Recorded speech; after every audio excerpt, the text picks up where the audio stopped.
Let us get up then, at long last, for the scriptures rouse us when they say, it is high time for us to arise from sleep.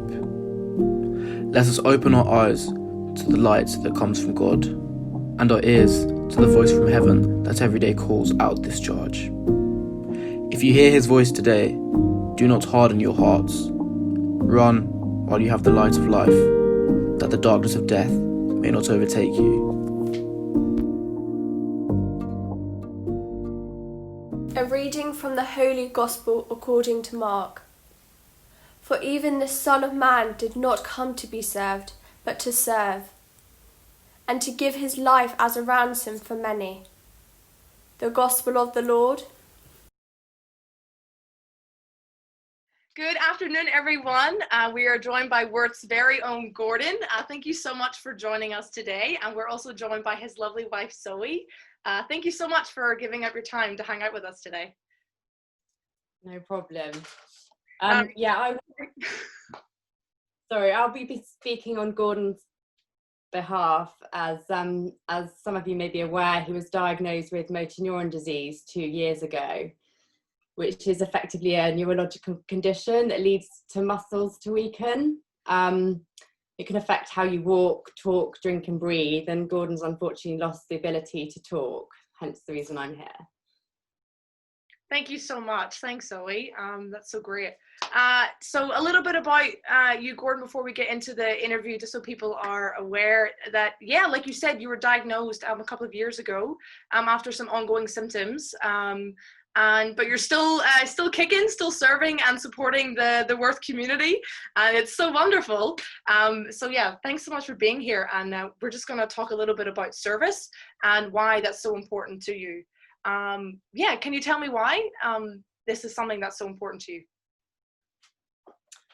So this has been quite a journey for me. I feel I need to give you a bit of background to fully answer why I value this.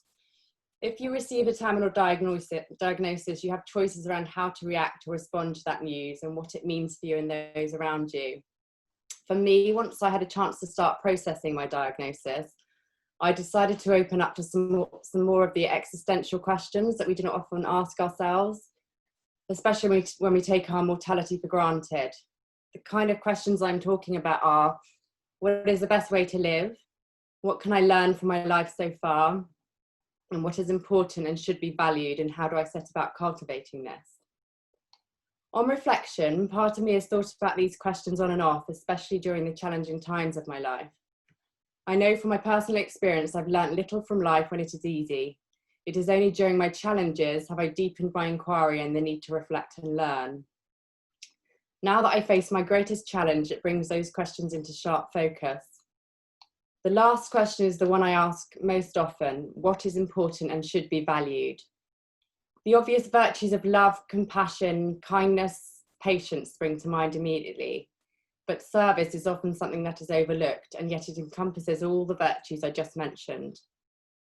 When I look back on my life, and the times I've been most miserable were times when I put my interests before others. Of course, we have to be realistic and look after ourselves and be self-compassionate.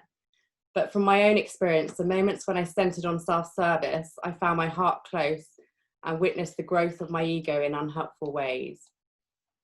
When I have put my interests aside and served others, this is when I felt real joy in my heart, not in a transactional way.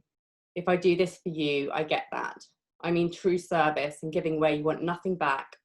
Anything else is really not giving at all. And that goodwill very often permeates when you often see others act in true service. It inspires us. When I have witnessed others serve with no interest in personal gain, whether emotional or material, it gives us something to aspire to. A reflection of what humanity can achieve when we are selfless and truly give and serve from the heart. Wow, definitely. Oh, thank you so much. What does it look like practically in your life to live service out? My circumstances are very different from most people, but I reflect on service and use it on a practical level day to day. It's all well and good to think about the importance of virtues. It only becomes meaningful and purposeful through action. There are times when I have to dig deep in order to survive with this illness. Even the most basic tasks are getting hard for me as the days roll on. Accompanied with that is physical and emotional pain, which I have to manage, the pain of the body and the emotional pain of my vulnerability and the loss of who I once was.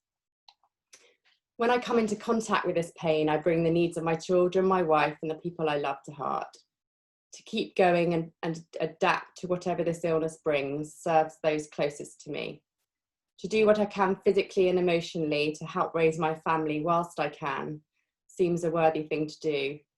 Of course, this is not to say that there are days when it's an ideal out of my reach, but it is something to aspire to, and when realised, it gives me freedom of the heart, which is liberating. Serving the Worth community has become such an important part of my life. To serve my colleagues, students, parents, and monastic community in whatever way I can has really helped me at my most challenging points of this journey. Serving others takes you away from the me, me, me mantra, which can be all too common part of the human condition. I try to live as heedfully as possible during this final chapter of my life, bringing to heart the needs of our community and how to serve others. Creates a sense of duty and belonging through the act of service. I believe doing this makes us feel the importance of being a collective and moves us onwards towards a sense of oneness in our community. Wow. Thank you. Thank you for sharing some light on that. Do you have any stories of seeing this being lived out? During these very difficult and challenging times we face and continue to face due to the coronavirus, there have been several examples of service that I have found inspiring. At the peak of the pandemic, I was watching Channel 4 News and they were interviewing a group of young volunteers. This group of young people, all below 18 years old, had chosen to meet this crisis with selfless acts of service for their community. Unprompted, they met at their local youth centre and organised food deliveries and medicines to the most vulnerable in their community. They demonstrated leadership, kindness, compassion and diligence through their service for no personal gain. In fact, they were often spent their own money to support people they visited. Beyond this, I noticed the tenderness and love they showed complete strangers by spending time with them at distance, but with genuine care. They had transformed this time of huge suffering into an opportunity for service, an example to us all. And just to finish up, what role do you think faith can play in our lives to help us to serve better? I can only speak from my experience, but I believe whatever your faith, opening up to spirituality and the role it can play in your life is so important. By taking the time to still the conceptual mind, we have the opportunity to connect with our hearts. When I've taken the time to do this, many feelings have arisen, especially the love for others, and this provides a base from which we can serve. In my experience, it starts from love. I know that Mr Gushurst Moore discussed the importance of silence in his assembly this week, especially in the Benedictine tradition. This really resonates with me. Meditation has become a large part of my life. It has allowed me to reflect on my life, how I want to live, and the way I want to approach my death. Silence is a vital supportive condition for us to connect with our hearts. Whether through prayer or a meditation object, we can lay down worldly concerns and have the possibility of exploring what lies deeper than just the material. Wow. Thank you so much for sharing your thoughts with us on such important topics. I personally feel really inspired by your courage and your absolute heart of service. So thank you so much. And I know the community will be really inspired by this as well. So thank you so much for your time this afternoon. Stay safe. You too. You too. See you. See you. Bye.